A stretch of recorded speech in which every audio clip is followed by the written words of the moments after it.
πολλές επιλογές εδώ που τα λέμε.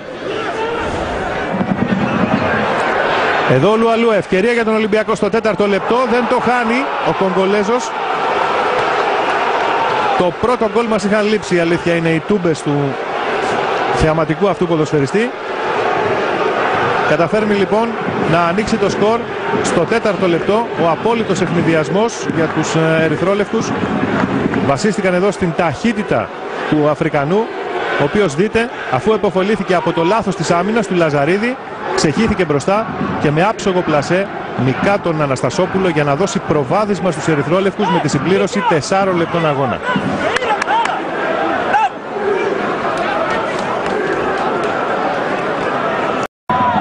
Στολτίδης, ξανά ο Λουαλούα, ωραίες εναλλαγές, ο Στολτίδης ξεμαρκάρεται, σουτάρει, γκολ στο 8, 2 φάσεις, 2 γκολ για τους ερυθρόλευκους.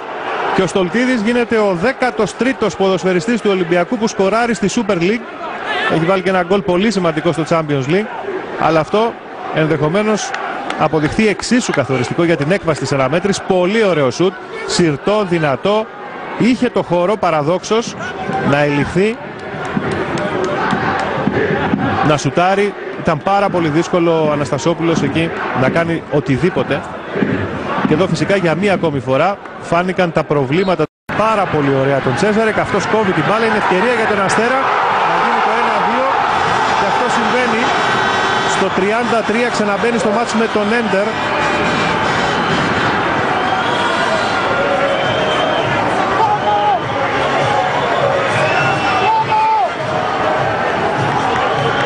Όλα ξεκίνησαν από την έξοχη πάσα του Βίλτσε στον Τσέζαρε και εκείνος ψύχρεμα βρήκε τον συμπαίκτη του στον άξονα και αυτός ένα πολύ ωραίο αριστερό σουτ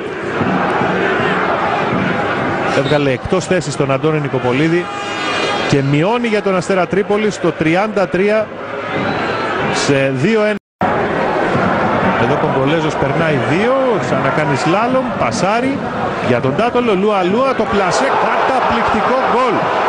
Φοβερό γκολ από το Λουαλούα, του ανήκει 100%. Αυτός το άρχισε και αυτός το τελείωσε με ένα υπέροχο πλασέ.